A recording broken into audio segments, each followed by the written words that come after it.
Hello guys! Hello Capricorn! Welcome dito sa aking channel Capricorn. Alamin natin kung anong messages, vibration, gabay, energy para sa inyong lahat Capricorn. So, ang reading na to is pwedeng makaresonate din sa Taurus and then sa Virgo. O pwedeng ikaw makaresonate sa Virgo and sa Taurus. Okay. Okay, Capricorn.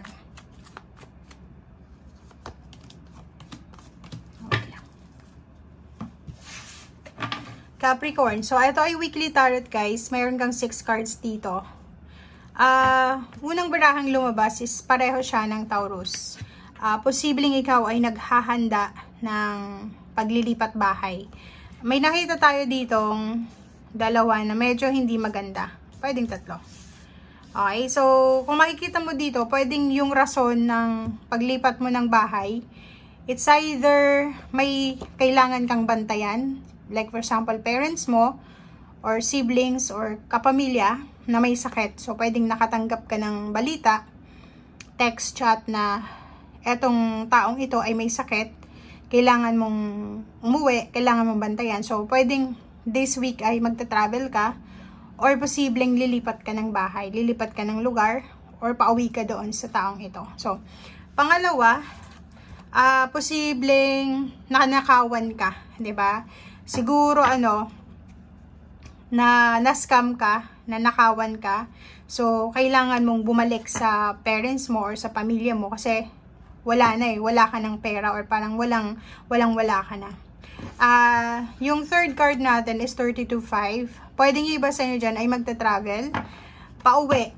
Like kung OFW ka or pwedeng nasa Pilipinas lang, pauwi ka sa pamilya mo or sa lugar mo kasi posibleng nawalan ka ng trabaho. Unexpected na terminate yung contract mo or posibleng nahihirapan ka ngayon mag-apply ng trabaho.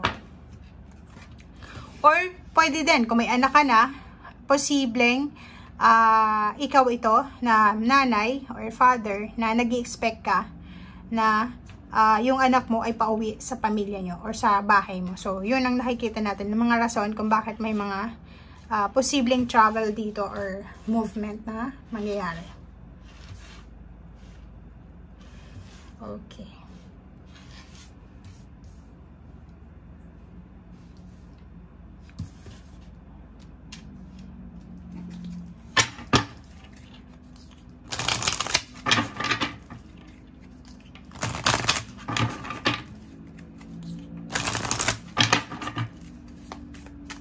Capricorn. Ang dami na to guys Okay, meron din ditong 4 cards para sa Capricorn. First card natin is etong number 33. Like nasa right position ka, nasa right timing, nasa right mindset, parang ganon. Sinasabi ng baraha mo dito na meron ka na qualities, na talents, na strength na yung ibang tao ay wala. Na pwedeng ito yung strength mo sa buhay. So, hindi mo dapat daw, Capricorn, na kinukompare yung sarili mo sa ibang tao. Hayaan mong yung pagiging unique mo ay mag-shine siya. So, ipakita mo, show the world kung ano yung kaya mong gawin. Show the world kung ano yung kaya mong i-showcase sa mundo.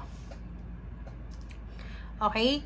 Next is connect to source, 47, 7, 8, 9, 10, 11, manifestation. So, dito sinasabi na kailangan natin guys na maging, yung priority natin is dapat doon sa source, diba? Kailangan natin na mas patatagin yung ating connection sa ating spiritual na buhay.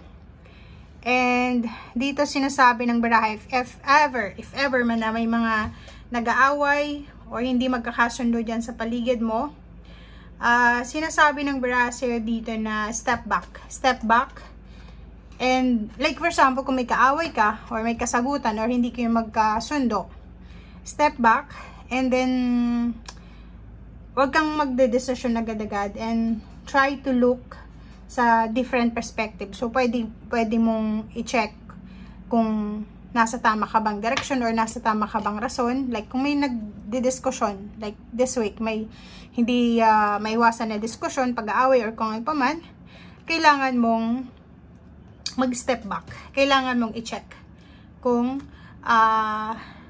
nasa tama ka bang direksyon. Kasi minsan, dahil sa pride natin, kahit mali tayo, pilit nating tinatama. Okay? So, i-assess mo din daw yung relationship mo. And kailangan na yung relationship mo, Capricorn, ay naka-align yan sa life purpose mo. Okay? Mag-set ka daw ng boundaries doon sa mga tao sa paligid mo. Hindi lang relationship, pwedeng family members, trabaho. If may negosyo ka, palagi kang nagpapautang, kailangan mag-set ng boundaries para sa sayong personal protection. Okay? Thank you. Okay, guys.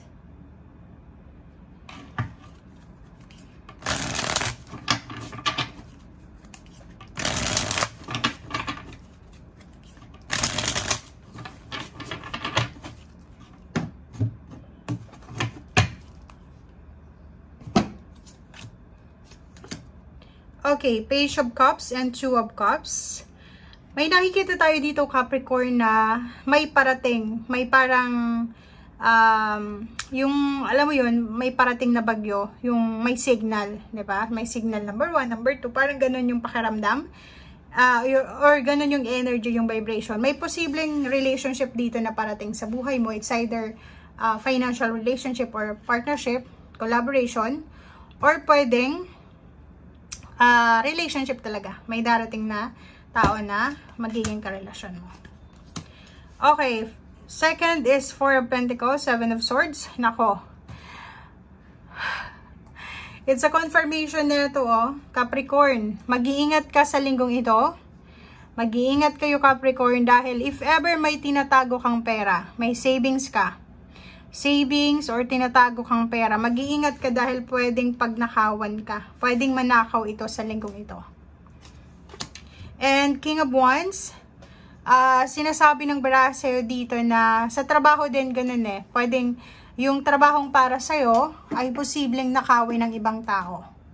Like yung ginagawa mo sa trabaho, like yung kung ikaw ang naka-assign sa isang project, sa isang assignment, pwedeng ibang tao yung magkiklaim na siya yung gumawa noon. So, it's either relationship, it's either money, it's either work, plano, or kung ano man to na posibleng nakawin sa'yo sa linggong ito. And sa last card natin, Lover. So, it's a confirmation dito, guys. Mag-iingat yung iba dahil hindi pa kayo sigurado sa karelasyon nyo sa ngayon. Kasi, kung makikita mo dito, sa baraha mo, wala ka pang especially kung live-in partner pa lang kayo. Kahit ngayong kasal na hindi mo pa sigurado kung talagang magtatagal yung relationship nyo or yun talaga ang naka-destiny sa'yo. Okay? Thank you guys. Bye!